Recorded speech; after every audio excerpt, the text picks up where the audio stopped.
over here so everybody can see you. Come up.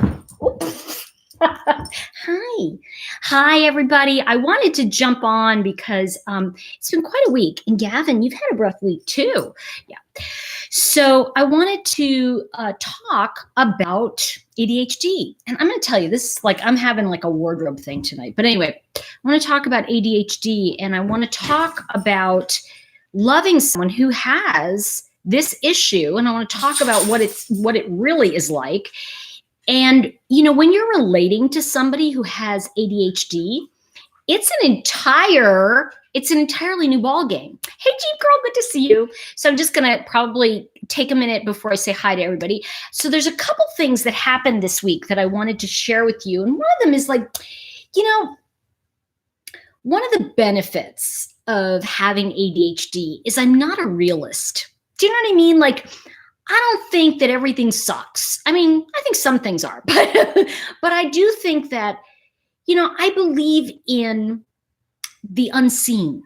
I believe in the miracles of, I want to say, coincidence being, God's way of remaining anonymous, right? So I believe in those things. And one of the things that happened this week, which was very interesting, was a young man, and there's two things I want to talk about. I'm going to talk about being involved with an ADHD person, and that's going to kind of bounce off of the story. You like my stories. Okay, guys, story time. So, gosh, I just feel like, you know, when you have a shirt that you're like, it's like just not going to cooperate with me. So anyway, so this young man, and I have what he posted, and it was really interesting. Truth Seeker, God, some of you I haven't seen in a while. Good to see you guys jumping on.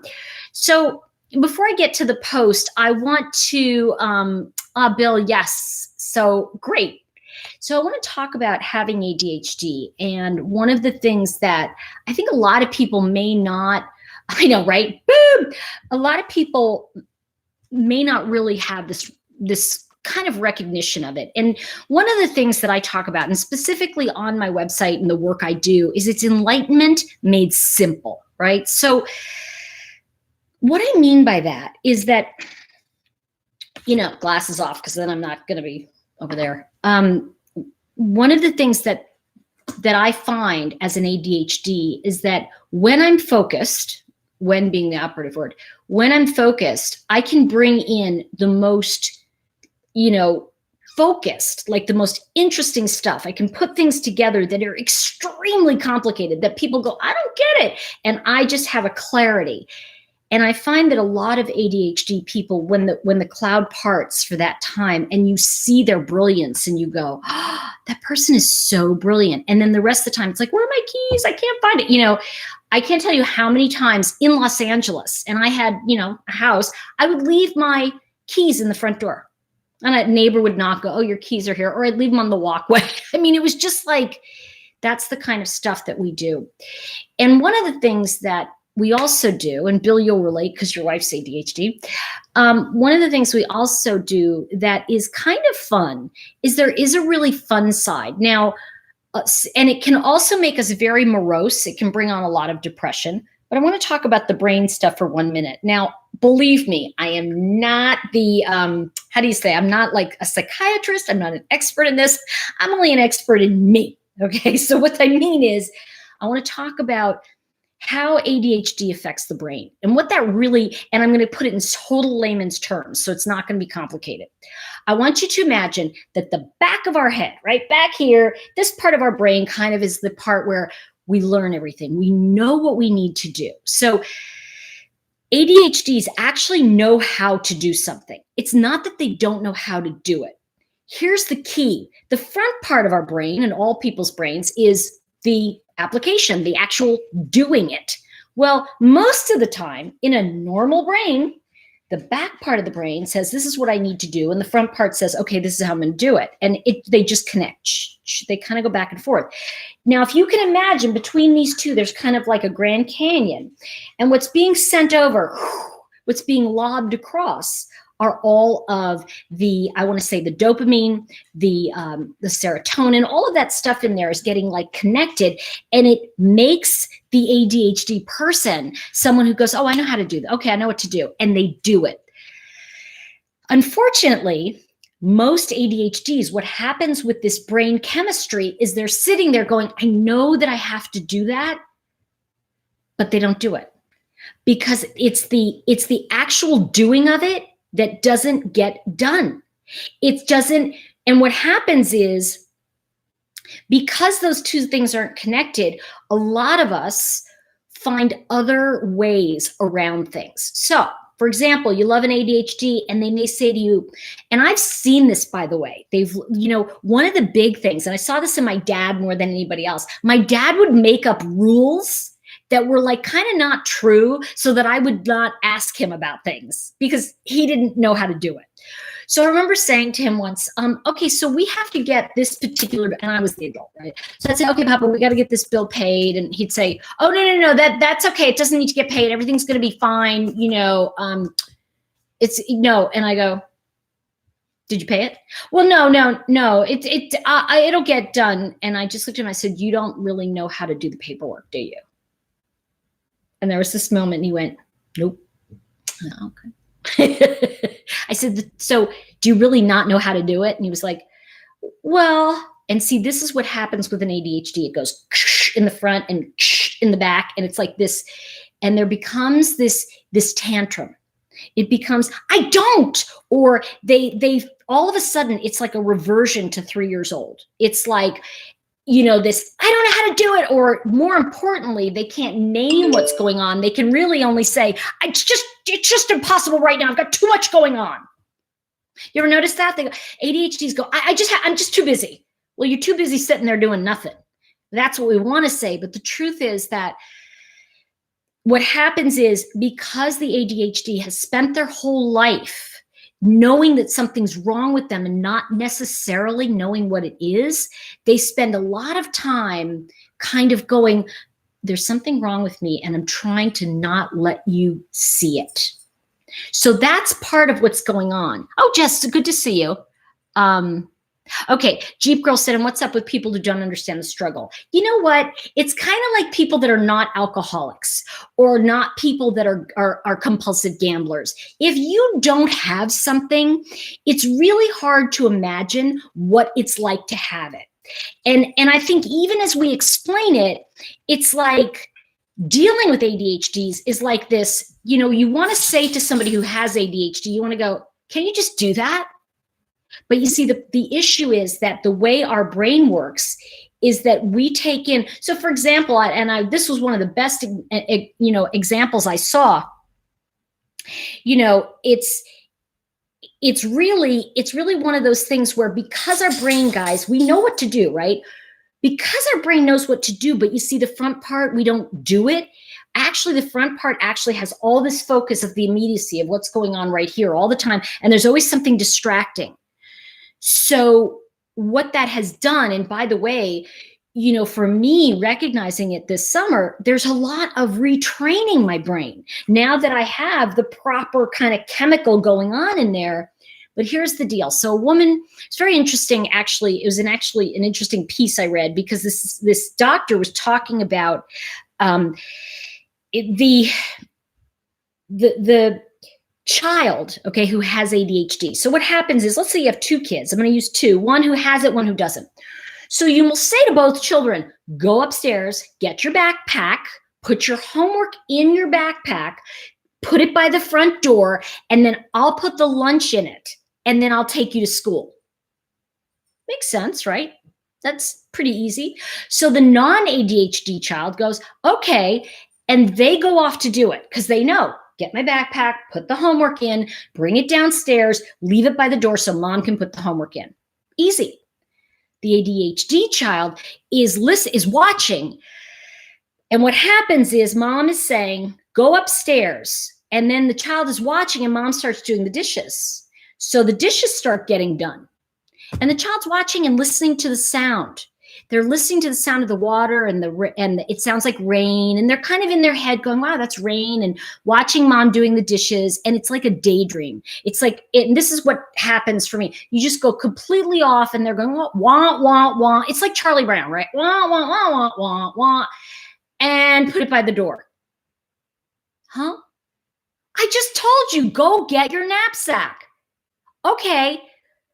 So because the mom has now said, I just told you, go get your knapsack, the child only hears, go get your knapsack. So they run upstairs, they get their knapsack, but they don't put their homework in it because they never heard that part, because they're so distracted by the things going on. And they get their knapsack and the mom goes, where's your homework? Oh, and you see what happens immediately is like, oh. And as a child, when you hear that tonality enough of, where's your homework? It's like you hear, I'm so stupid. What is wrong with me? Why am I not why am I not getting this? And so the self-flagellation, the self-beating up begins at a young age, even if we weren't, and I can see that now because I was only diagnosed this summer. So what happens is then the mom is like, I told you this. Let's now shift to a mom who understands that that child has ADHD and the way in which to operate with an ADHD. Okay. So let's talk about it this way. So the mom says to non-ADHD, go get your blah, blah, and she goes to do the dishes and she stops because she realizes that the ADHD child needs you sitting right there like this and saying, okay, Jason, I'm going to walk through this with you, okay? Not like this, they're a dummy. It's not like that. So let's go up and get your knapsack and then we'll put your homework in it and then we're going to put your lunch in it. Let me walk through it with you, okay? And the child says, okay, mom. So Jason, who's half listening, goes upstairs with mom. She picks up the knapsack. She helps it. She says, now get your homework. He gets his homework. She says, now put it in here. He puts it in. She says, now zip it. He zips it. She says, now put it on and we'll go put it by the front door. So we come downstairs and he puts it by the front door. She says, now I'm going to get the the lunch for you and your brother. And you and I are going to put the lunches in the two knapsacks. And he says, okay. And then she walks over and does it with him. Now, sometimes this takes 2 or 3 repetitive things, but what begins to happen is that's what's called an executive function. It's cognitive wisdom because that child has no executive function. We don't understand, we don't understand like the thing of like, you mean if I want somebody who does Infusionsoft, I have to actually hire somebody who knows it? Like that's something that like anybody else would know, but like an ADHD doesn't understand that, right?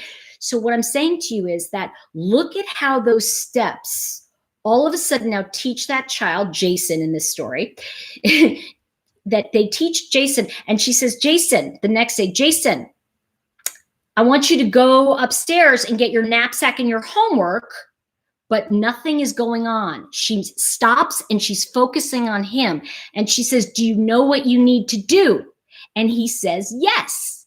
Now, if he goes upstairs and he does not get the right knapsack or he forgets his homework, she says, oops, let me walk through it one more time with you so that you know where things are. Because ADHDs have no sense of, and by the way, we are clutter bugs. We have no idea that things have a place. That's a cognitive skill, by the way. So if you live with an ADHD, chances are that you go, why don't you put that away? Well, they're trying to put it away, but there may not be a place for it.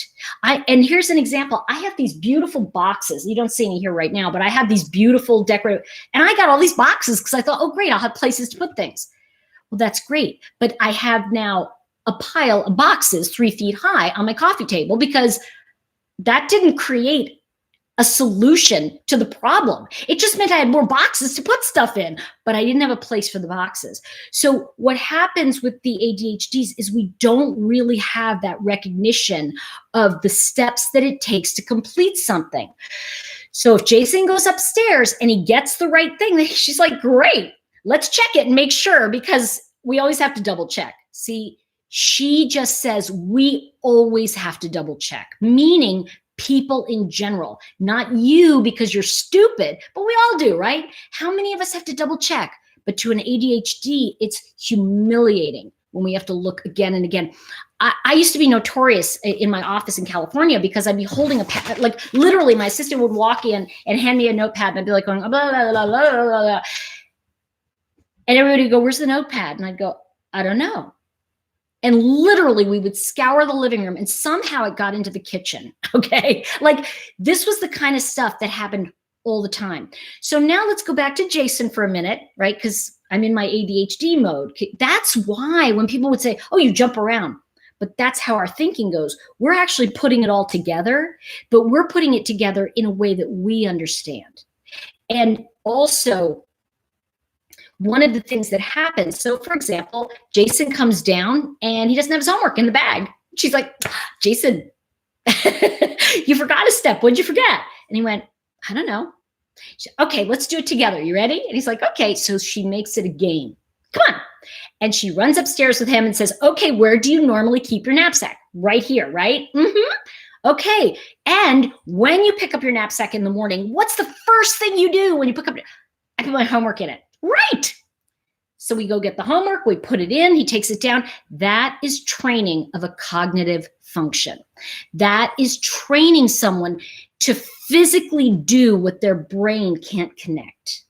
So the difference between an ADHD person and someone who doesn't have it is that if there's too much distraction, they get like, oh yeah, let's go do this. And how many of you, I mean, if you have it, you know what I'm saying is that, and it is old school. Thanks for saying that, Rudy. It is one of those things where I tell you what, I have someone who comes in and helps me. She comes in once a week, right? And so it thank God she understands she's got like ADHDs in her family. And I remember standing there and going, okay, I'm going to do this. And she said, Tori, we were working on this. So why don't you do this? So what? She said, make a list of everything you want to get done. And then what we'll do is we'll go through the list. And you know what my response was? I said, I just don't know how to put the list in order. Because see, I didn't want to make it difficult for her. So rather than make a list that would be all catawampus, right? I was like, oh, I'll just go through it with you. And she said, no, make a list that's wrong. Just do it. She's like, you always say that. I'm like, yeah, I do. And everyone around me knows, and they repeat back to me. She said, no, just write it down and just make a list, put everything on that list. It's like, just put everything down. Doesn't matter the order, and we will get it done. And you know what? I got in a habit of doing that. And I make the list of things as it comes into my brain, not in the order that I think that it needs to be so I look organized. Because the truth is, what it's like being inside an ADHD body is it's sort of like trying to climb up the side of a hill that's slippery, and you're only 8 feet from the top. It's right there, but you just can't get there. It's like no matter how hard you try, you slide back down. Now, the guy next to you goes, oh, well, there's a staircase right over here. See, we never knew that. Like there's this, because we have this view of the world. So what happens is it really is. And by the way, if you are ADHD, then you know how many lists. Can I tell you something? I have four book lists. And I have been working on and reading up on cognitive skills. And part of that is like, so now I have different colored little Post-it notes, and I put them on this blackboard of different projects. And then I take one off each day so I know what I'm doing. Now, hi, Gavin. You want to say hi to everybody. And here is the dog that lives with the ADHD lady. What's it like to live with me? Do you want to tell everybody? You still love me? Okay. All right. So I think what I'm trying to say to everybody is that, one of the things that when you are living with an ADHD, it's that tendency to go, you are all over the place, like to get really, really frustrated with their inability to finish one thing, right? Just finish something. I know. How's your nose? He hurt his nose. So he got a little boo-boo. How's your boo-boo? Oh, better. Okay. And I think that's the thing, is that there's that tendency to go, can't you just finish something? Or aren't you going to get things done? And the thing that happens is that, especially, and a lot of ADHDs, by the way, we are creative people. Do you notice that, you guys? Like totally like creative people. And so we have these minds that kind of like go, oh, okay, I can put this together. And we don't even know how we get it all together, right? Now, what happens here when we have that going on, okay, is that people around us are A, they're frustrated, but B, they're not understanding that this situation is something where we desperately want to do it. We desperately, like for me with my books, I desperately want to write my book, right? Okay, Gav, that's okay. I desperately want to work on my book. So one of the things that happen, and this is something I want to say, if you do live with, ADHD or a person who has ADHD, oh, baby, kiss, kiss. I was thinking of you because I wanted to send you some stuff. Did you message me to get some stuff? You know what I mean, the College Street samples. Okay. Tremaine. Hey, good to see you, Tremaine. Okay, so here's the thing I wanted to share with all of you, because this was something that was really interesting, and I think all of you will appreciate this. And I want you to just get that, Cruz Boston, you can tell when a child is on or off medication. Oh God. And you know something, you could tell when I'm on medication and had coffee, it's really scary. I had somebody, and this is the thing people do as well to you. This is a very big thing. It's like, you need to breathe. Really? Because if I wasn't breathing, I'd be dead. It's just, they mean well, but they say the dumbest things. Do you notice that? It's kind of like the person who, like when my dad died, oh, I know how you feel. No, I really don't think you do, because both your parents are alive. Well, I lost a friend in college. And I'm like, not the same. So the thing is that here's the thing. The thing I want to say to you is that if you love somebody who has ADHD, it's the same thing as being in Al-Anon and loving an alcoholic. There's no shame in loving an alcoholic. Like, they're brilliant people. They're like freaking crazy brilliant and fun, and they've always got something going on. And yes, it's a dis-ease, right? And we know that ADHD actually is something like 90% curable, like 95%, just by putting in the right medication. Because what happens is you get the back going to the front, but there's a stigma about it, isn't there? But here's my thing. I think that we need to just start like really educating people and saying, you know what? That person has their own hell. And there was this wonderful quote, dang it to heck, I was working on in my book. I pulled it out from my book earlier. I'll post it. But one of the things I want to say about that is that there was this fabulous quote about the best thing you can do for another person. And it's going in my book. Let me see where it is. Okay, here's the preface. I was working on my book. Woo! Okay. And I used no, that's not it. Maybe it is. Wait a minute. I think it's at the very top. Okay, no, it's not. But what I was just saying, because I wanted to show you guys, maybe this is it. Yep, there it is. There it is. Here's the quote. It's from Dietrich Bonhoeffer, Letters and Papers from Prison. And it says, we must learn to regard people less in the light of what they do or admit to or omit to do, and more in the light of what they suffer. And I think that one of the things I can say to all of you is that if we can take those people that we love, that, and take them out of the category of you're getting that done or you're not getting that done, or, you're not completing something, and stepping back and saying, I know you're going through something and I want to support you and I don't know how. That was something I would say a lot to somebody I was in a relationship with. I'd be like, I want to help, but I really don't know how. And I can see you're really in pain, and I'm not involved in it. So I'm here if you need me, and I think that there is a difference between the idea of being codependent and interdependent. And I think we're all interdependent with each other. There's just no way we're not interdependent. And when I say that, that is a really, really big thing that we all have to remember. When I think about that, and this is a wonderful little segue. And I love when I'm writing a book, because I'm like, I put my makeup on, my nails are done. I feel like, yeah, baby, I'm doing this, because I'm really excited about this book right now. But I want to share with you what somebody posted on my YouTube channel. And it was very interesting, because the reason I'm going to share with you this conversation is because that wasn't like really singing. That was just me saying that. Okay, here it is. It was about astrology. Right. And it was about basically, what I had talked about was how people who have the same birthday have a similar energy. Let's see. Let's see. Okay, I get you, Kay. But you know what I want to say too? I'm just going to say this to all of you. Everybody has everything. How about that? We all have that same chemistry, right? So maybe I just have a little less, but maybe you burned yourself out today. And maybe you're like knowing what I need to do and the function isn't working right. So I think that my husband said he has ADHD, nothing would get done. The world needs us. He likes his ADHD. I love having ADHD now that I understand it mentally. And now that I understand that I have been chasing a spiritual solution to a physical problem.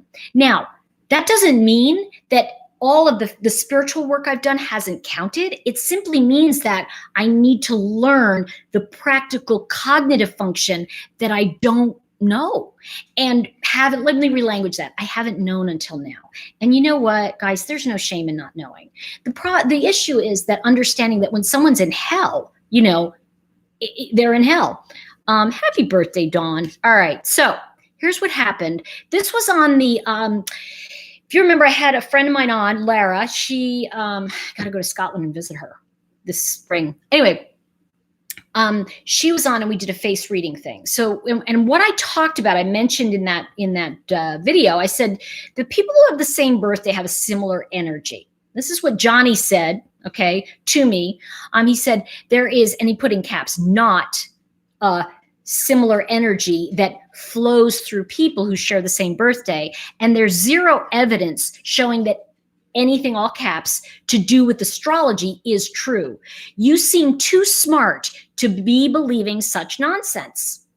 And my response was, years ago, they asked scientists if they believed in God, to which they replied, of course not, I'm a scientist. Years later, scientists were asked the same question, to which they now replied, of course I believe in God, I'm a scientist. There is nothing, and I put this in caps, nothing that shows astrology is not true. Calling something nonsense because of a personal bias does not define the person you are addressing. It defines you. Take what you like, leave the rest, right? That's very 12-step. Okay, and then somebody else wrote in. This was another person.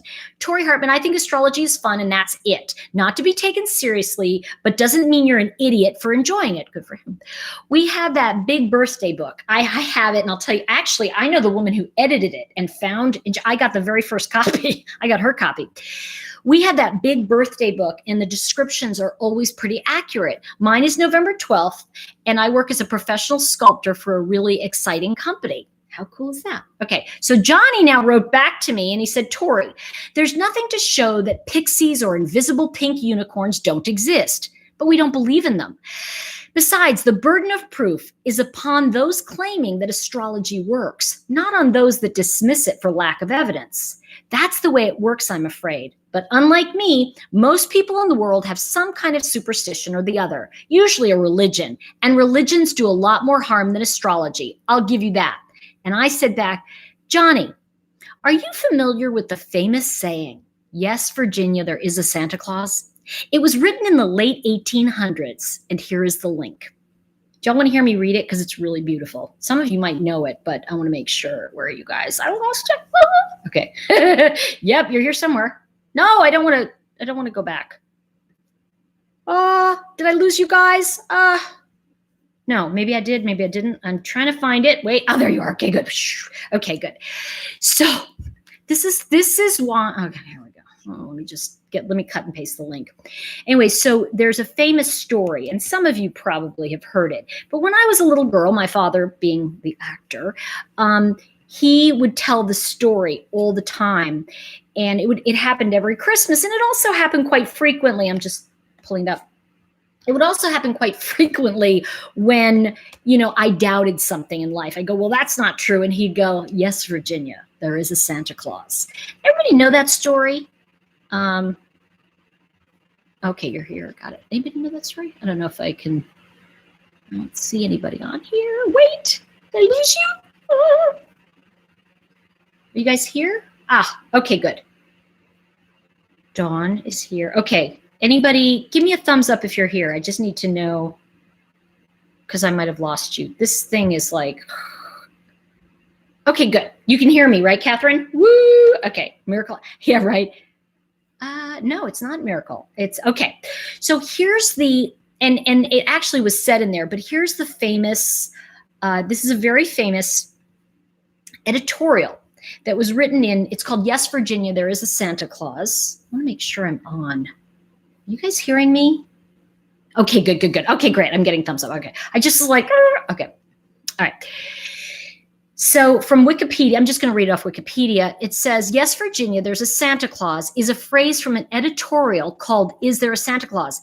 The editorial appeared in the September 21st, 1897 edition of the New York Sun and has since become part of the popular Christmas folklore in the United States. And this is what I wrote back to Johnny, to his replying to him. The op-ed reads, Is there a Santa Claus? We take pleasure in answering it once and thus prominently the communication below, expressing at the same time our great gratification that its faithful author is numbered among the friends of the Sun. Dear editor, I am 8 years old. Some of my little friends say there's no Santa Claus. Papa says if you see it in the sun, it's so. Please tell me the truth. Is there a Santa Claus? Virginia O'Hanlon. And then she put her address. Virginia, your little friends are wrong. They have been affected by the skepticism of a skeptical age. They do not believe except they see. They think that nothing can be which is not comprehensible by their little minds. All minds, Virginia, whether they be men's or children's, are little.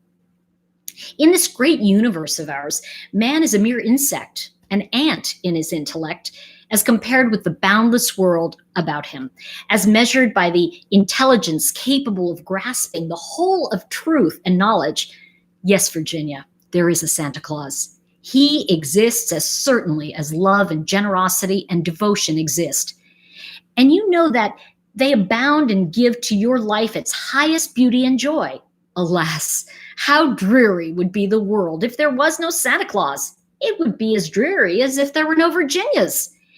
There would be no childlike faith, no poetry, no romance to make tolerable this existence. We should have no enjoyment except in sense and sight. The eternal light with which childhood fills the world would be extinguished. Not believe in Santa Claus? You might as well not believe in fairies. You might get your papa to hire men to watch in all the chimneys on Christmas Eve, to catch Santa Claus. But even if they did not see Santa Claus coming down, what would that prove? Nobody sees Santa Claus, but that's no sign that there is no Santa Claus. The most real things in the world are those that neither children nor men can see. Did you ever see fairies dancing on the lawn? Of course not, but there's no proof that they're not there.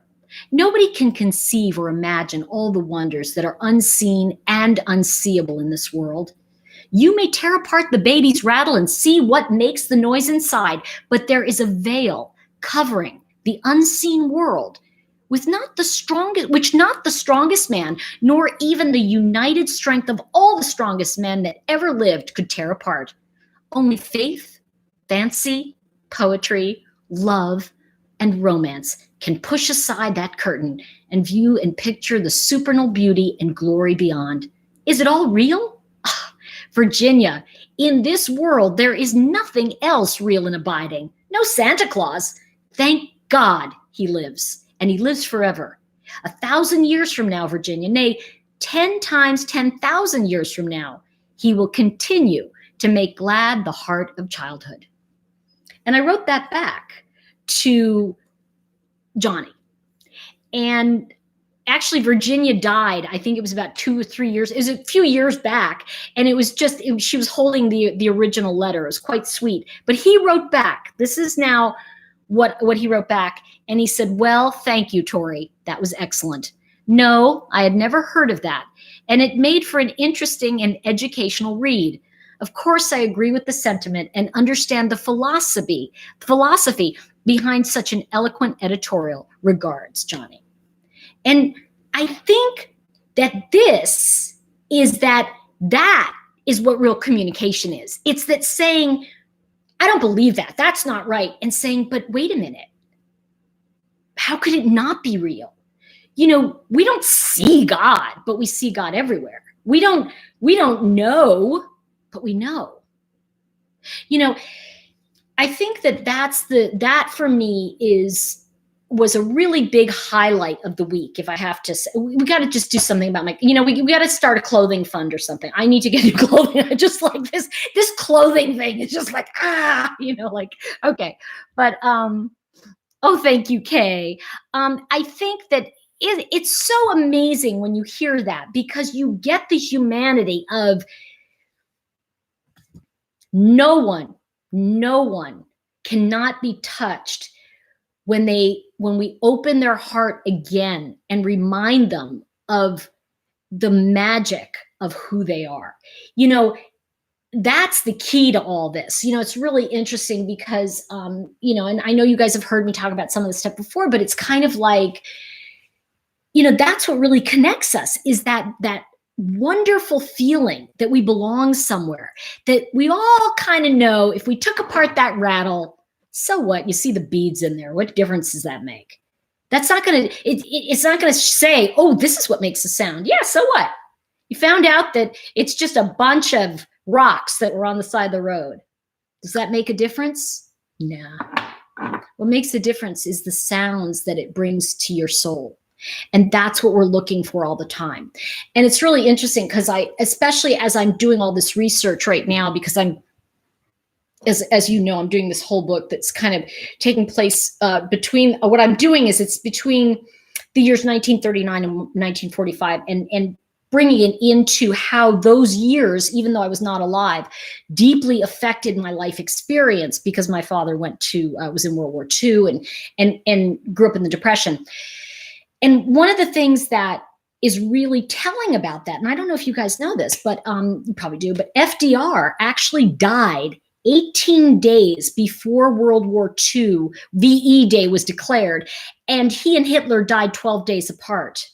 The other thing that's very interesting is the day of his inauguration was the day, and I think it's the day or within a day or two, was the day that Hitler declared himself Führer in Germany in 1933. So there's a lot of really interesting kind of like, and when you start to look at how we always have signs, I really believe that coincidence is God's way of remaining anonymous. And I really think we have those signs that point us in those directions, that kind of go, oh, there's something really interesting here, that both FDR and Hitler were taken out right at that same time. Those people were here, it's the people are here for a season, a reason, or a lifetime. And I think the impact they had, and also, Truman was he was a dirt farmer, basically. I mean, he was like the most foul-mouthed, and he's the one who dropped the bomb. In fact, he did not know about what was called the Manhattan Project, which was the making of the atomic bomb. And it's very, very interesting. It's when we look at the way history has given us clues as to who we've been before and who we are now. We can't ignore it, because you see, I believe it's like Hansel and Gretel, right? We've got all these little seeds that God has dropped for us, and we've got all this information, and it's like, how do we make the world better, right? We can't make the world better in our little mind. It has to be that we all come from the same consciousness, And it's interesting because one of the other things that, it's just like this stuff is just blowing my mind in terms of like the timeline, and I'm sure you guys know this, but Teddy Roosevelt, actually FDR was related to 12 presidents. How crazy is that? Two of them by blood, 3 by marriage on the other side, and then I think 7 by like within his family. So I'm just saying this to you. Hold on a second. Let me just see where we are here, because I don't want to. Yeah, thank you so much, Cruz Boston. Now, here's the thing about having ADHD that's really kind of cool, is that when we know stuff, we remember every detail of it. We might forget where our keys are, but boy, we can tell you about every detail that's like, and one of the things that I'm really enjoying about this time period is, and that's another thing, taking on something that works with your cognitive skill is really important. So I won't go too much. I'll do that in another video, because Teddy Roosevelt was his fifth cousin, and I want to just say this part. And FDR was obviously 2 presidents later, but the point is, Teddy Roosevelt was a Republican, okay, and he did a lot of speeches on equal rights in many, I mean, for like those days. I mean, he, you know, they used different language then, but he said, you know, for the colored men and for the women, and, you know, but the point he made, which was very interesting, is he really felt he was very inclusionary in equality for all men. Comes along, FDR was Democrat, and the Democrats felt he wasn't left enough. It's very interesting stuff. So anyway, so that's a whole nother thing. And when I'm actually taking that and working it into family history and how that plays out. It's very interesting stuff to me. So let me talk about, I know the facts, right? Okay. Your descendant is you're descendant from Andrew Jackson. Do you know what's funny? Seriously, guys, you know what's funny? I think we all, yes, I've done all the ancestry. I am related to, I'm 9th cousins with Jane Fonda and Peter Fonda. And I found out on a Monday that I was related to Peter Fonda and Jane Fonda. And Peter Fonda showed up at my recording studio 3 days later for booking. How crazy is that? So these are the kinds of things that happen. But anyway, what I wanted to say about the ADHD thing, and there was something you had said, I forgot what it was. Oh, it was something that, Bonfire Bloom. You know, here's the thing about having friends and loved ones who have ADHD. And, you know, by the way, there's going to be 100 comments. You know, can you stop touching your clothes? I'm like, go away. You know, I can't tell you how many people I'm going, delete. I don't want to hear it. I don't want to hear people are like, and it was funny because with that conversation around Johnny, and no, I haven't forgotten where I am. The conversation around Johnny with the astrology is that sometimes we have to recognize that when someone says this is nonsense, what they're really trying to do is they're trying to find their faith again. And so sometimes it's really important, especially when somebody is suffering from ADHD. You know, it became this running joke in a way, and I think this happens with a lot of ADHD people, that it's a running joke that, oh, she's so forgetful, she's so dumb, you know. And what happens is eventually the ADHD person starts going, oh, that's me, I'm so stupid. And, you know, I mean, one of the things I caught myself with the other day, it's like, okay, I'm an idiot. And you know what? I don't want to proclaim that anymore. I'm really not an idiot. And that was a really hard one for me, because I thought there's something wrong with me. And, you know, just so you all know, you know, if you have a friend that has ADHD, they think there's something deeply wrong with them. And, you know, this is one of the most common things. And the more research I started doing, the more I was like, holy Toledo Batman. I mean, I was like, woo, you know. But here's the thing I want to remind you about ADHDs. They are risk takers. You know, they're the friends that'll go, you know, I think I want to go to London. You want to go? And the other person will go, okay. And then you're like, okay. And then it's like, I'm going to get tickets. It's going to cost this. Is that okay with you? Oh, yeah. The other person, yeah, you know, I got tickets. Okay, we're leaving on this date. We're really going? Yeah, we're going. I said we're going. It's like, you know, I decided to sell my house in California, sell my studio, sell my business. I was done.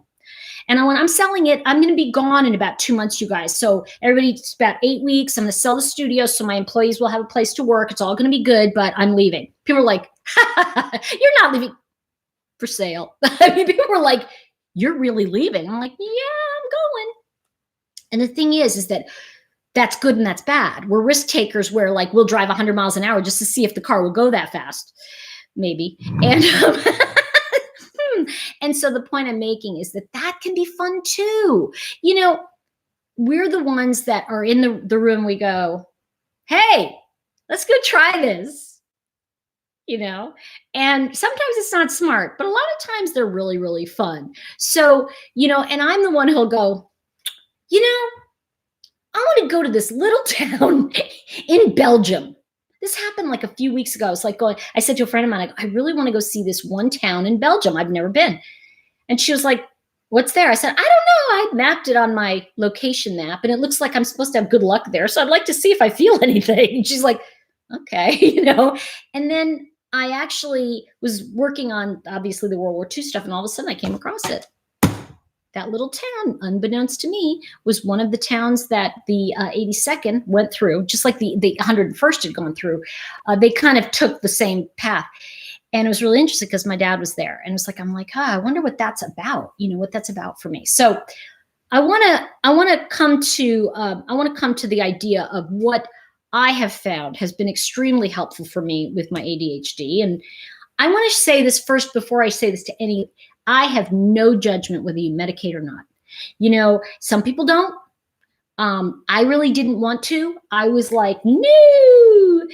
But I felt that my life had gotten so bad that it was like, well, because they say, well, that's going to take off, that'll take off 5 years out of your life or whatever. I'm like, yeah, but it's 5. If I add 5 years to misery, that's just 5 years of misery. But if I take away 5 and I've been happy, I'm like, whoo, yay. And let's see. Oh, Duty Ron's in the house. Oh, good to see you, Duty Ron. I got to get your Addy. I'm going to send your wife some of these nail things. Let's see. Oh, yeah. Thank you for the super chat, Duty Ron. I appreciate it. And I'm wondering too, and this is something interesting. I wanted to ask you this about police officers. I wonder if an officer was diagnosed with ADHD, right? Do they have to report it? And if they're medicated, can they stay on duty?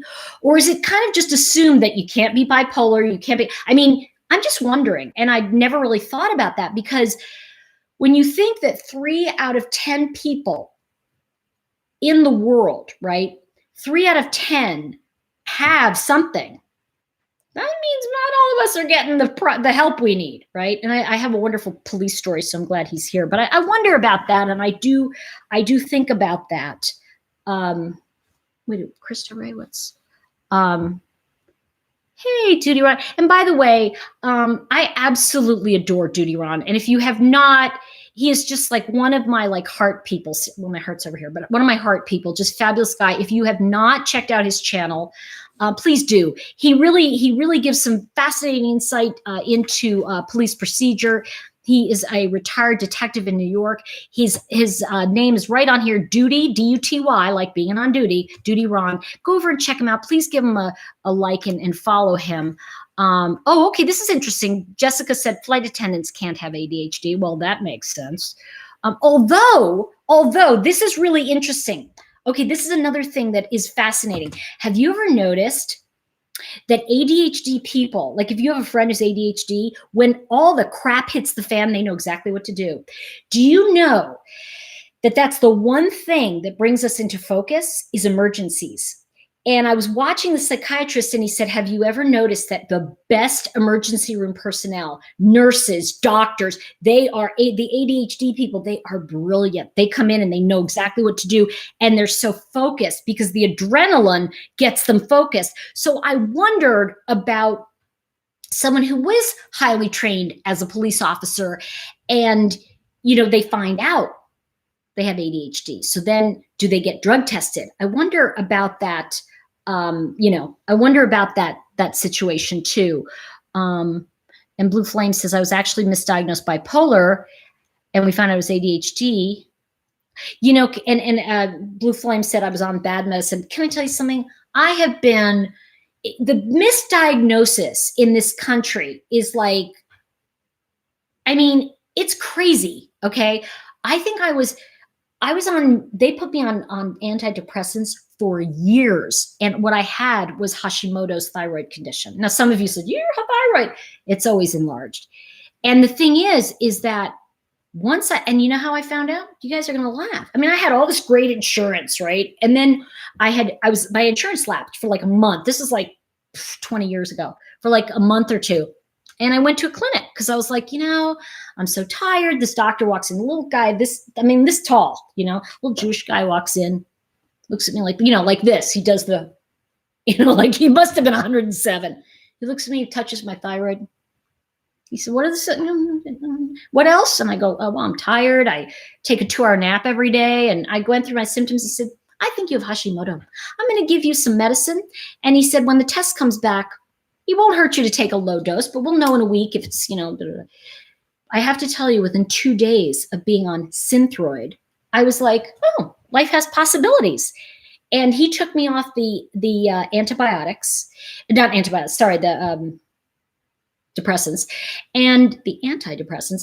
And it worked for a long time. And then, what happens is they say that sometimes ADHD will kick in heavily later in life because of hormonal stuff. So sometimes like teenagers can have it super bad, right? So it's an interesting kind of thing. But I wanted to say there was a really, I think it was a wonderful story today. It was a girl, and this is like shout out to the police department kind of thing. And I'm trying to, here it is. Where is it? I don't know where it is right now. It's on here because I have every freaking window that could ever possibly. Oh, here it is. It was a child was abducted, and witnesses had seen the car, and this child was literally snatched, put in the car. And yeah, the little kidnapped girl. And they put her in the car, and the police had all of the information. And then I'm getting truth bumps. And then people on I think it was the freeway, highway, whatever you want to call it, back east. And people were calling the cops and going, because the cops were everywhere. They were trying to find this little girl. And they said, this is the car. And God bless the police department. They narrowed all the lanes on the freeway, and they brought everybody down to one lane. When the car came up, they just they grabbed the little girl, they got the guy out. I mean, it was wow. And this is my shout out, for all those people who are anti-police and all that. I'm telling you, there's a family out there right now whose little girl is home. And she's home because there were some law enforcement officers who really cared and did their job. Not that they don't do their job all the time. I don't mean it like that. But I mean, when we see something so wonderful as that child getting rescued and just that fantastic thing, I just, let me see. Okay. Oh, thank you. Thank you, Cruz Boston. Oh, dude, you're on your sofa. Crapped it out. Unable to connect to chat. Well, I might be off, but if I'm off, I just wanted to say thank you guys for joining me. And if this is it, I will see you next time. Much love, everyone. Bye for now.